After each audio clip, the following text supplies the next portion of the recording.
Student हम पढ़ रहे थे प्लानिंग कमीशन और 5 ईयर प्लान के बारे में।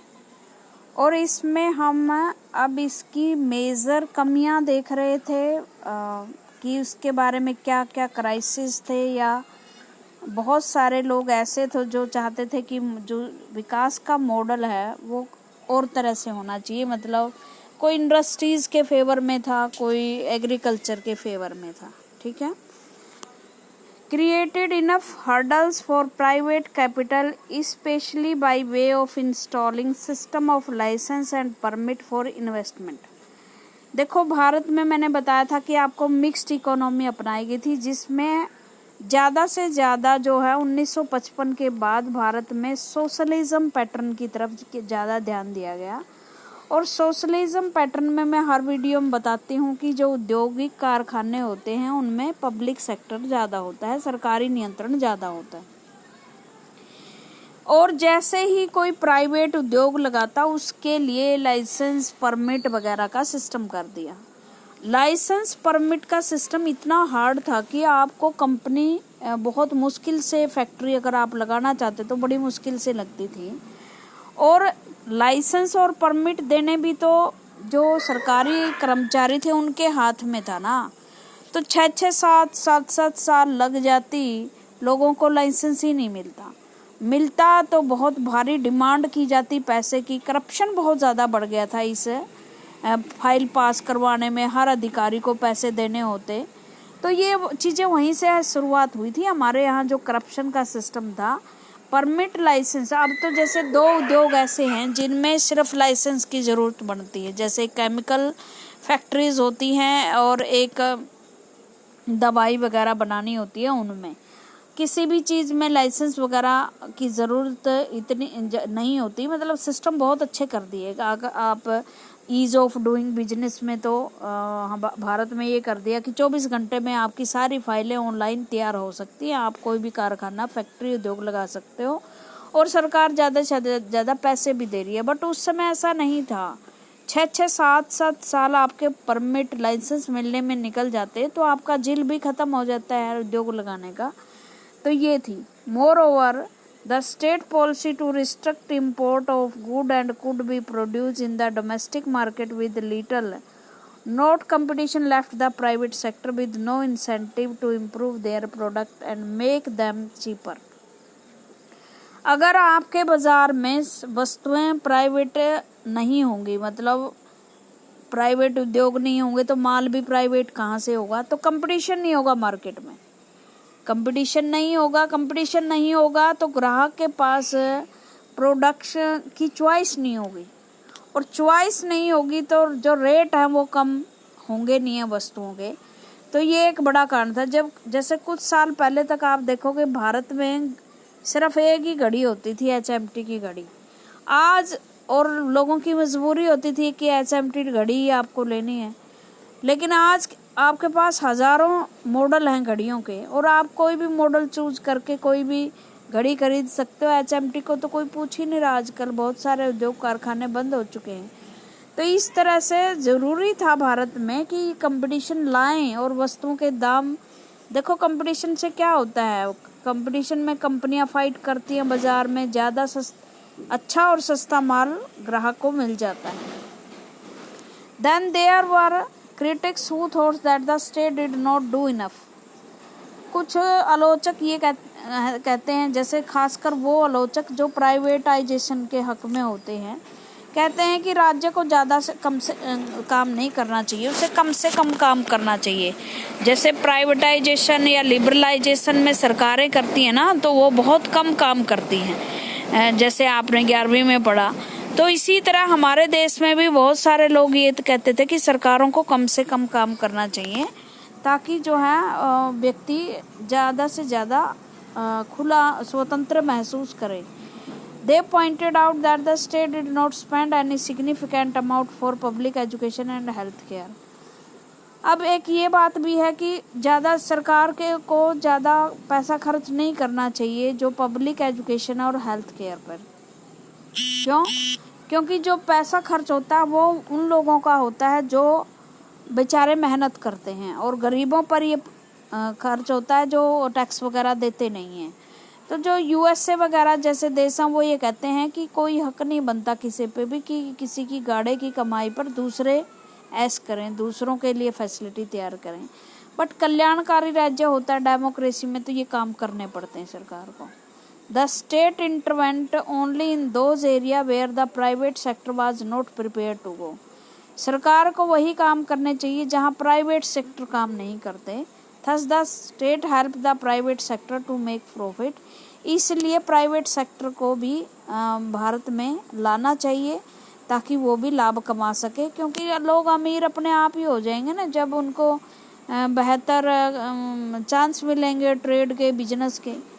Also instead of helping the poor the state intervention ended up creating a new middle class that enjoys a privilege of high salary without much accountability.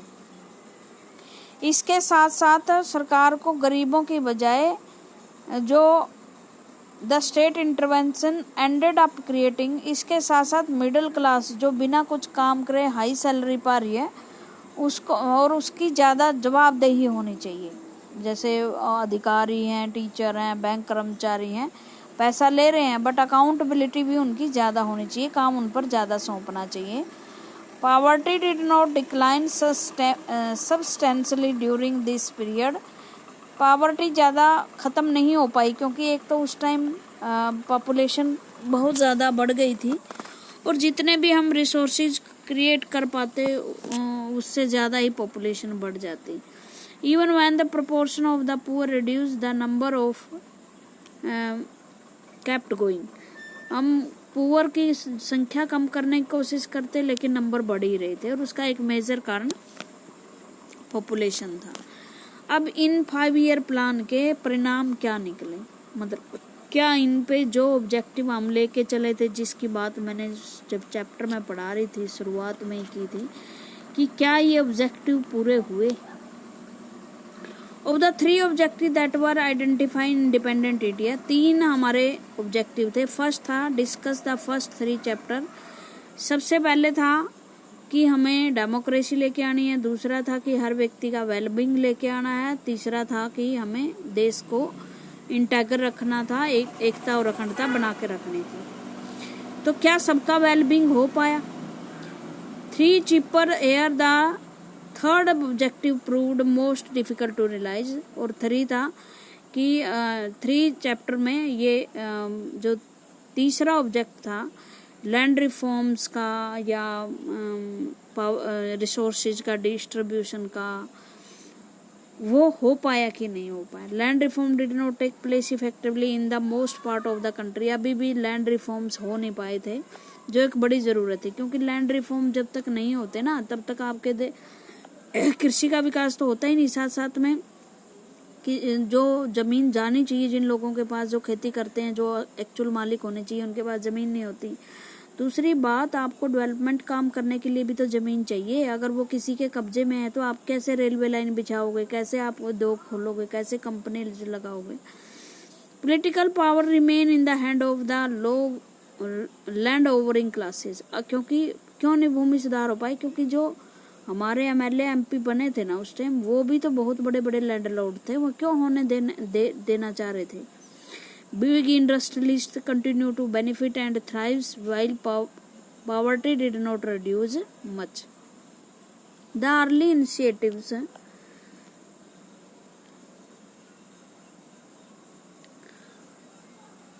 initiatives for plant development were at best realizing the goal of economic development। जो हमारे 5 year plan का था वो सबसे बड़ा गोल क्या था कि इकोनॉमिक डेवलपमेंट करनी है और सभी देश जो सिटीजन उनका वेलबींग करना है, सबके हित में काम करना है, सबका कल्याण करना है। Instability take a significant role in this direction is very fast। First stage was become a political problem। लेकिन हमने इंस्टेबिलिटी टू टेक सिग्निफिकेंट, लेकिन जो इंस्टेबिलिटी थी हमारे देश में, जैसे धर्म के नाम पर हमारा देश अलग हो रहा था, जो शरणार्थी थे उनको बसाने की कोशिश की रही थी, जो प्रिंसेस थे, राजा थे, वो भारत में शामिल होने के लिए तैयार नहीं थी। तो इस तरह की बहुत सारी चीज़ें थी जो सरकार फेस कर रही थी, लैंड रिफॉर्म्स वगैरह हो नहीं पाए थे। Those who benefited from unequal development soon become politically powerful and made it even more difficult to move in the desire of the direction। और जो इस 5 ईयर प्लान से जिनका फ़ायदा नहीं हुए, वो उनके पास पॉलिटिकल पावर आ गई, वो जल्दी उनको पॉलिटिकल पावर मिल गई, तो प्रॉब्लम और बढ़ गई। मतलब उन्होंने जो सुधार सरकार लाना चाह रही थी वो सुधार नहीं हुई। फाउंडेशन प्रॉब्लम क्या थी, मतलब बेसिक प्रॉब्लम क्या थी इनके सामने, क्या परिणाम निकले, कॉजेज, मतलब 5 ईयर प्लान के आउटकम्स में बेसिक चीज़ें क्या थी। An assessment of the outcome of the early phase of the plan development must begin by acknowledging the fact that in this period the foundation of Indian future economic growth were laid। सबसे पहली basic चीज़ थी वो कि हमारी economic growth rate हमने बढ़ानी थी। Some the largest development project in Indian history were undertaken during this period। और इसके लिए इकोनॉमिक ग्रोथ के लिए सबसे ज़्यादा ज़रूरी थी इंडस्ट्री और एग्रीकल्चर को बढ़ावा देना, साइंस एंड टेक्नोलॉजी को बढ़ाना, और बड़े बड़े प्रोजेक्ट हमने इसके लिए लगाए, जैसे बड़े बड़े मेगा डैम्स, भाखरा नांगलबांग, हीराकुंड बांध इरिगेशन के लिए, पावर जनरेशन के लिए, ताकि उद्योगों को भी बिजली मिल सके, खेतों में इरिगेशन सिस्टम सही हो सके, प्रोडक्शन बढ़ सके, एग्रीकल्चर प्रोडक्शन भी और इंडस्ट्रियल प्रोडक्शन भी। Some of the heavy industry in the public sector, steel plants लगाए गए हमारे यहाँ, जैसे मैंने बताया था बकोरो का, जमशेदपुर का। ऑयल रिफाइनरीज लगाई गई, जैसे असम में डिगबोई के स्थान पर, महाराष्ट्र में मुंबई हाई के इसमें, और बड़े बड़े बंदरगाह बनाए गए, मैन्युफैक्चरिंग यूनिट बनाई गई। मैन्युफैक्चरिंग यूनिट का मतलब जहाँ गाड़ियाँ बनती थी, लोहे का सामान बनता था, लोहा पिघलाया जाता था। डिफेंस प्रोडक्शन, जैसे उसी टाइम हमने 1967 के आसपास रोहिणी सैटेलाइट तो भेज ही दिया था, 1984 के आसपास। मिसाइल टेक्नोलॉजी हम बनाने के लिए थी, हथियार बनाने के लिए हम लोगों से ज़्यादा खरीद रहे थे, लेकिन हम प्रोडक्ट भी कर रहे थे। Were started during this period, जैसे 1974 में ही हमने परमाणु विस्फोट कर दिए थे। ठीक है, क्यों, ये भी ज़रूरी था क्योंकि आसपास हमारे जो पड़ोसी देश थे वो हमें थोड़ा सा मुश्किलें पैदा कर रहे थे। उसके साथ साथ हमने इंफ्रास्ट्रक्चर, ट्रांसपोर्ट की फैसिलिटी, रेलवे लाइन बिछाना, हाईवे निकालना, कम्युनिकेशन के साधन, और इस तरह से हमने देश में सस्टेनेबिलिटी लाने की कोशिश की। Of late some of the 3 mega project have come to a lot of criticism. जो 3 मेगा प्रोजेक्ट थे जो 5 ईयर प्लान के, वो क्रिटिसिज्म था, लेकिन बाद में जब इकोनॉमिक ग्रोथ होने लगी तो ये चीज़ें चली। और आपको पता ही है पब्लिक प्राइवेट सेक्टर वगैरह की वजह से इनको क्रिटिसाइज किया गया था। Government campaign reaches the village. अब आपको पता है जो ये प्लान था वो सेंट्रलाइज था। गांव तक पहुंच बनाने के लिए सरकार क्या कर रही थी? In the way the advertisement stuck of written on wall given an accurate introduction to the village problem and how to solve them. For example, the problem was that India was a farming nation, but farmer refused to produce more grain out of sheer preservation। देखे क्या क्या problem थी हमारी। जैसे एक problem ये थी, India एक फार्मिंग कंट्री है, मतलब कृषि प्रधान देश है, लेकिन फार्मर मोर ग्रेन प्रोडक्शन करने से मना कर रहे हैं कि हम ज़्यादा नहीं ग्रेन उत्पादित करेंगे, क्योंकि हमारे पास प्रिजर्व करने के लिए नहीं है, अनाज सड़ जाता है, हमारे पास है ही नहीं कुछ कि हम संभाल कर रख सके उसको। The solution was to give speeches to farmer and show them all sort of attractive pictures. तो किसानों को क्या है, जो सरकार है वो स्पीचेस देती है अच्छी अच्छी सी, और उनको बड़े आकर्षक पिक्चर दिखाती है कि आप ये कर लो, आप ग्रेन उगाओगे, आपकी प्रोडक्शन बढ़ेगी, आप इस तरह की स्कीम अपना लो। They advise them that if they did not want to grow more grain for themselves then they should do so for the nation. अगर आप ज़्यादा ग्रेन नहीं उगाओगे तो क्या होगा, आप देश के लिए गलत काम करोगे। मतलब आपको देश की सेवा के लिए ज़्यादा से ज़्यादा प्रोडक्शन करनी चाहिए। एक जय जवान जय किसान की मूवी आई थी, तो उसमें दिखाया गया कि किस तरह किसान जो है वो अनाज को दबाते हैं, घरों में स्टोर करते हैं। तो वो प्रेरित करता है हीरो कि आप उसको मार्केट में लीजिए ताकि सबके घर में अनाज पहुंच जाए। और जय जवान का उस टाइम हमारा देश क्राइसिस जो जूझ रहा था, सेना पे बॉर्डर पे जवान की ज़रूरत थी, खेतों में किसान की ज़रूरत थी। As a result, the poster was stuck in various places to induce farmer to grow grain for the nation। और पोस्टर लगाए गए इस तरह। खासकर ये काम जो है वो जब लाल बहादुर शास्त्री थे, जब उन्होंने जय जवान जय किसान का नारा दिया, तो पोस्टर लगाए गए कि आप देश के लिए अनाज उगाएं। देशभक्ति की भावना उनमें पैदा की। हमारे प्रधानमंत्री जो थे लाल बहादुर शास्त्री, उन्होंने जय जवान जय किसान का नारा दिया। इस फार्मर से लोग जो है स्पीच से बड़े प्रभावित हुए और उन्होंने सिंपल माइंड, जो बेचारे साधारण से ही माइंड के होते हैं किसान, और वो इन सारे अभियान में जुट जाते हैं और देश को आत्मनिर्भर बनाते हैं। ठीक है। लैंड रिफॉर्म्स, भूमि सुधार कैसे हुए हमारे देश में और क्या जरूरत थी भूमि सुधार की। इन द अग्रियन सेक्टर, कृषि सेक्टर में this period witness a serious attempt at the land reforms. अगर आपने अच्छे ढंग से ब्रिटिश पॉलिसी पढ़ी है, जिसमें रेतबाड़ी सिस्टम, महालबाड़ी सिस्टम, मुनरो सिस्टम, इसमें जो जमीन है ना उस पर टैक्स बहुत भारी लगते थे। और जमीन जो छोटे छोटे 2-2, 3-3 एकड़ जमीन रखने वाले लोग थे, वो जमीन को बेचने पर मजबूर हो जाते थे। इतना मतलब टैक्स सिस्टम बहुत भयानक था। तो जो जमीन सूदखोर थे वो जमीन खरीद लेते, तो इस वजह से जो जमीन है वो लैंडलॉर्ड के पास सिमट गई थी। Perhaps the most significant and successful of this was the abolition of colonial system of जिम्मेदारी। और तो सबसे बड़ी डिमांड ये थी कि ये जो जमींदारी सिस्टम है, जो एक एक व्यक्ति के पास 400-400 एकड़, 500-500 एकड़ जमीन है, वो कैसे छीन कर उनका डिस्ट्रीब्यूशन किया जाए, मतलब किसानों को दी जाए। और इसके लिए जरूरी था तो bold act not realise land reforms for clutches of class that had little interest in culture. और सबसे बड़ी बात, जो लैंड लॉर्ड्स थे वो जमीन पर खेती नहीं करते थे, खेती वो रेंट पे दे देते, बस कब्जे उनके जमीन पे हो गए थे। तो सबसे ज्यादा लैंड रिफॉर्म्स में एक ये चुनौती थी, बोल्ड कदम था ये सरकार का, कि कैसे जमींदारों के हाथ से ये जमीन ली जाए और उनको दी जाए जो जमीन कृषि करते हैं वास्तव में। और इसके लिए attempt the consolidation of land, bringing small places of land together to one place. और इसके लिए कानून बनाया गया भू सुधार कानून।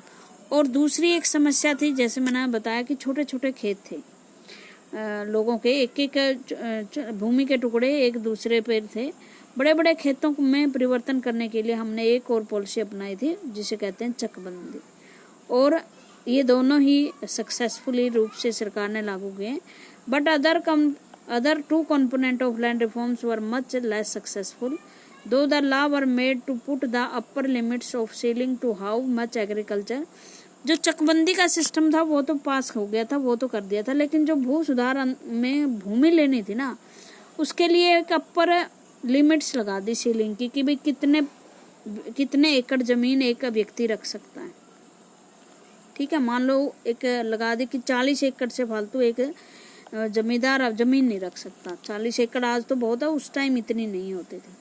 लेकिन क्या करना शुरू कर दिया उस व्यक्ति ने, अपनी जो जमीनें हैं कि मेरे पास जमीन रह जाए, अपनी जमीन जो है अपने रिश्तेदारों के कुत्ते भैंसों को भी अपने नाम करवा दी। और इस तरह से मतलब बहुत ज़्यादा सुधार नहीं हो पाए। इस तरह से जो जमीन है वो लोगों में नहीं बांटी गई। It is not easy to term these well-meaning policy on agriculture into genuine and effective action.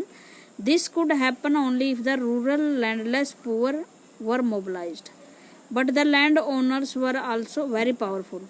सरकार से ये काम नहीं हो पा रहा था। ये काम तब हो सकता था जब लैंडलेस पुअर पीपल हैं वो एक साथ खड़े हो जाते हैं। बट लैंडलॉर्ड के पास पॉलिटिकल पावर ज़्यादा थी, उस टाइम MLA MP भी वही थे, तो उनकी ज़्यादा इन्फ्लुएंस नहीं हो पाया। Therefore many proposals for land reforms were either not translated into law. बहुत सारे प्रपोजल आए भूमि सुधार के, बट वो कानून नहीं बन पाए। और व्हेन, क्योंकि बहुत सारे जो लोग थे गवर्नमेंट में वो भी लैंडलॉर्ड की पॉलिसी को फेवर करते थे।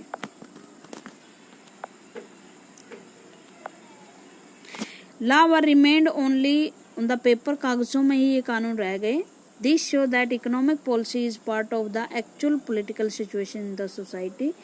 It was also show that in spite of good wishes of the some top leader, the dominant social group would always effectively control policy making.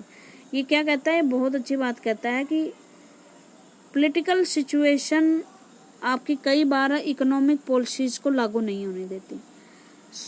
कई बार पॉलिटिकल लीडर तो चाहते हैं, जो टॉप पॉलिटिकल लीडर होते हैं, जैसे नेहरू जी चाहते थे भूमि सुधार करना, लेकिन जो सोशल ग्रुप होता है ना, डोमिनेट करता है। जैसे लैंडलॉर्ड्स थे, वो डोमिनेट करते थे सारे समाज पे। वो पॉलिसी मेकिंग की जो प्रोसेस है उसको अपने कंट्रोल में रखते हैं और मनचाहा सुधार होने नहीं देते। ठीक है, इसकी एक स्लाइड और बनेगी। इतना ही। Thank you very much.